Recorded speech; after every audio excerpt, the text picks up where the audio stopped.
Hi everyone, today is Tuesday, December the 31st, and this is the Moneyball Morning Report for the Benzinga Pro platform. My name is Anne-Marie Band, and we are taking a look at the tight time frames because every Monday you can look at yesterday's video to see what it is that we've got from the big picture perspective. Right now, we are going to look at these tight intraday formations that help us trade. This large candlestick right here is the open of Europe, and that's quite a spike, right? It should be somewhere between 9:30 10, right? So that's the spike from Europe. And now what we're doing is taking a look at a chart that's making higher lows but unable to breach the highs. The question is the following: what's most likely? It's most likely that on a light trading day we come up and try to capture this liquidity. We did not do it yesterday, even those liquidity markers were still there. But today, my suspicion is they try it again, and it's a general upside pressure event into 59.81, 59.90.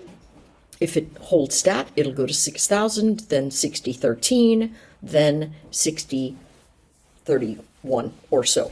All right?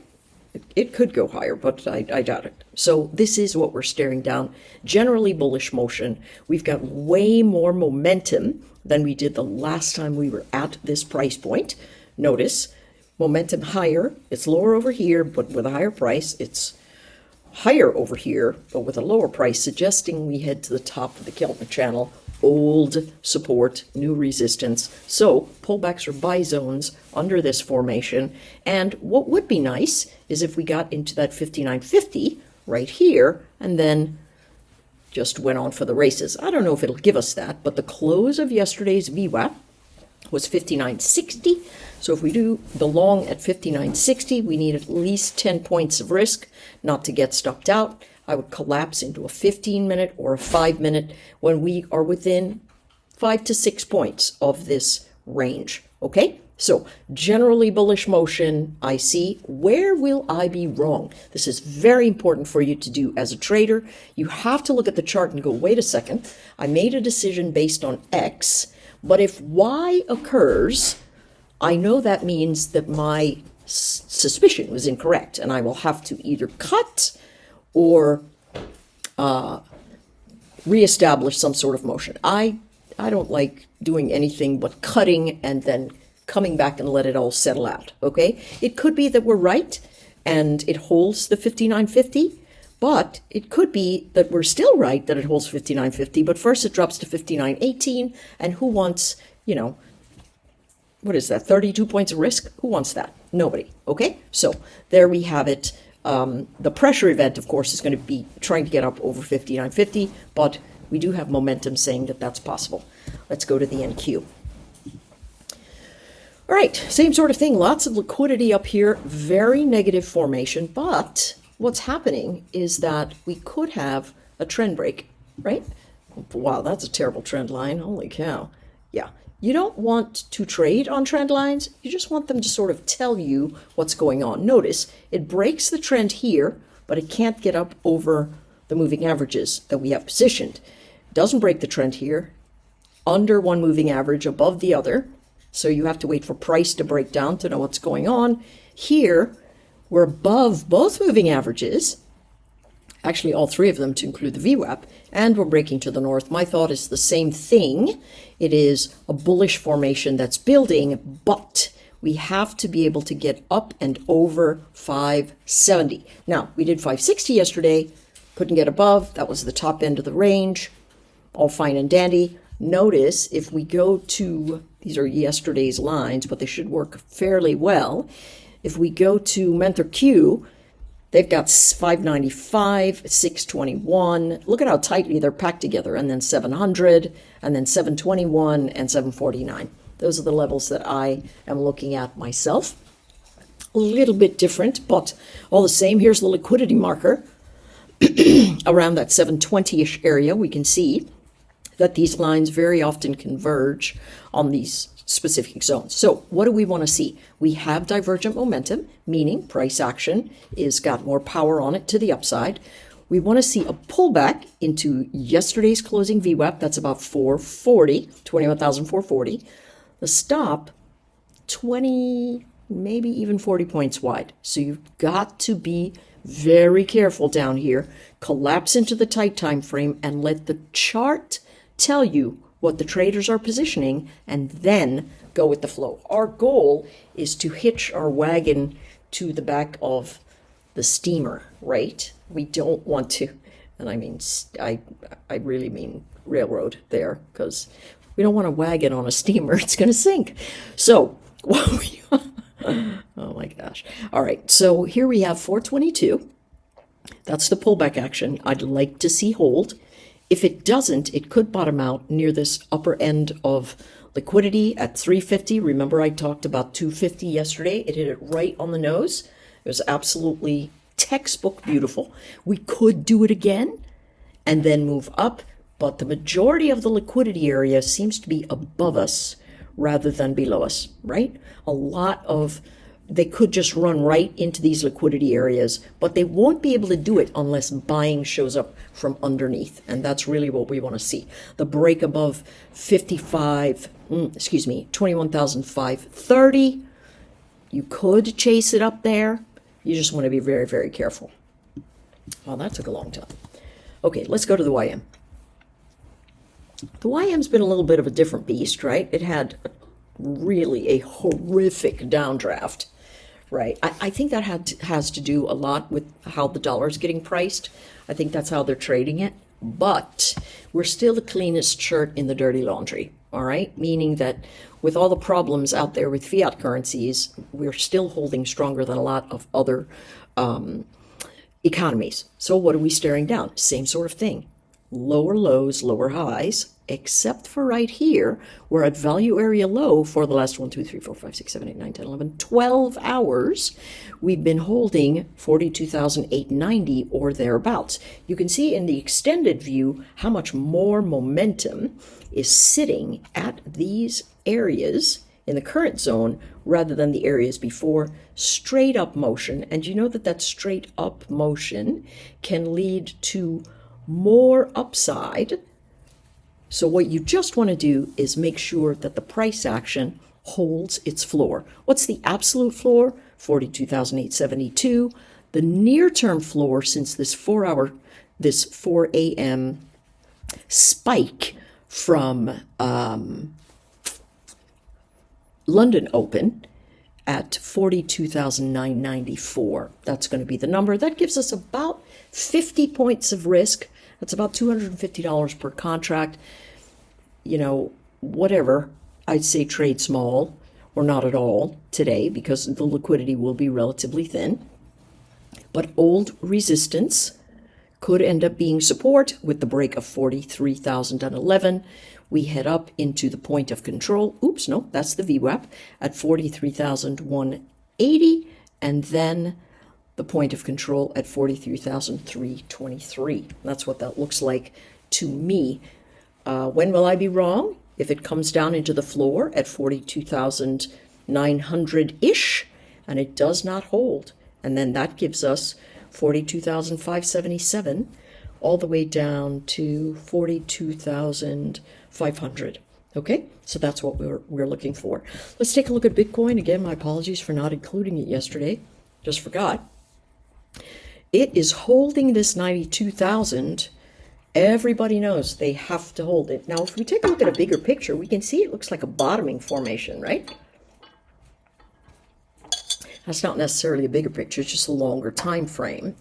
I still believe that Bitcoin has got itself another $20,000 drop, but I will be obviously wrong if it does not lose 92,000. If it loses 92,000, we have a shot at retracing and getting into these lower value areas near 90 and then down below at 86 all the way to 80 and below. All right. Right now, it's still caught in a very sideways patch. I do believe that it's a liquidity proxy for the markets. And so watching how this works is going to be key for us. What I do notice is that it's telling us the same sort of thing that all of the charts are saying. It was headed lower, but now it's breaking to the north. So the pullbacks are going to be buy zones.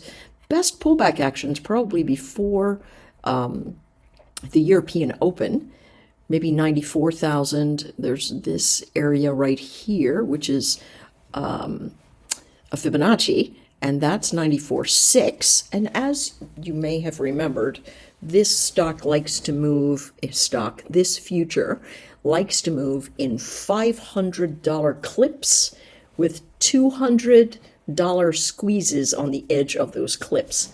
And so if you can think about it that way and use those 500s as the places that tell you, okay, I'm going to break to the north or I'm going to reject, it could help quite a bit. Right now it's at 95,400.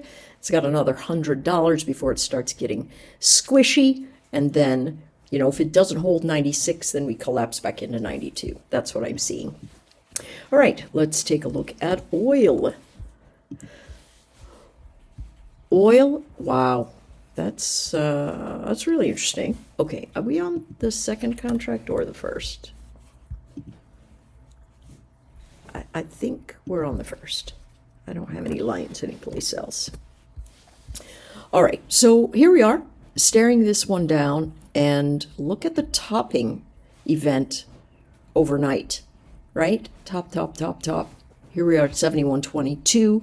The pullback action into yesterday's closing VWAP is 70.98.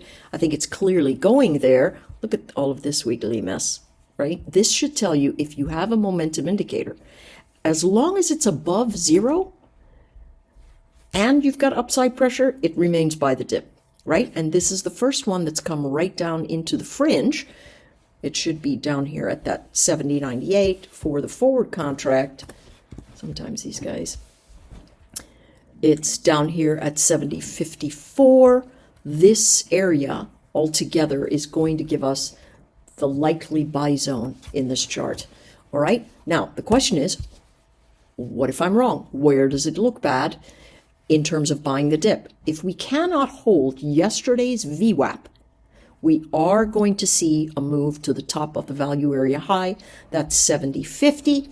And then the point of control, that's 70.17. But as I mentioned at the beginning of the week, this whole chart feels very different. It feels like it's going to break to the north, right? I don't know if it's sort of on the coattails of what's going on in natural gas, but whatever the case is, pullbacks remain buy zones and momentum remains high. All right, let's take a look at gold. Gold is sitting fairly sideways. 26.20 is really a very big support zone that it's got to hold from a daily perspective. Let's see what we're doing. Oh my goodness. This is not a good chart to trade today. Unless it comes all the way down and hits 26.08, where you can say, all right, I am going to try a long with just 2 or 3 points of risk. That's still $200 or $300 because it's $10 a tick. I would not be messing around in here. Look at this. It's very ugly. Very, very ugly. Resistance up ahead. A lot of liquidity traps that could take us all the way to 26.40. My thought is, gets to 26.40, it's a fair short. Gets to 2600, it's a fair long. Inside of the mosh pit, don't bother with it at all. All right, let's look at SPY. Okay, let me put my... Oh, it's not going to let me do that for these guys. Sorry, I got to talk to them about that. All right, so here is what's going on. Still very negative pressure, just breaking out, but since yesterday's low, it's made a higher low and a lower high.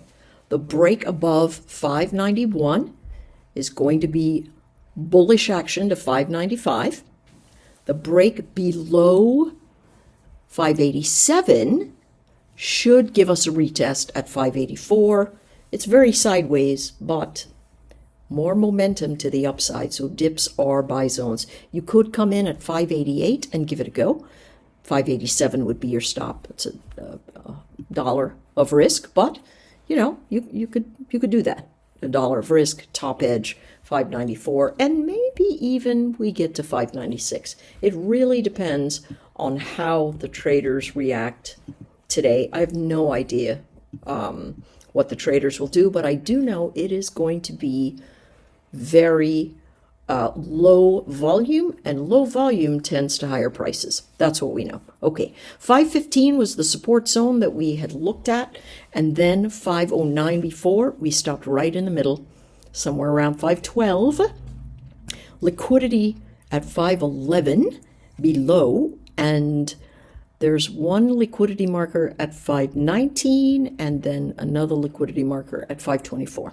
All right, that's what that looks like. Support, potential resistance, and then a potential breakout because we are holding this. So we're looking at the break above 518 or so to be a little bit noisy, and then head to the north, 521, 522. Why is it noisy right here? Because this is the volume point of control. It's where everybody's decided that price is fair.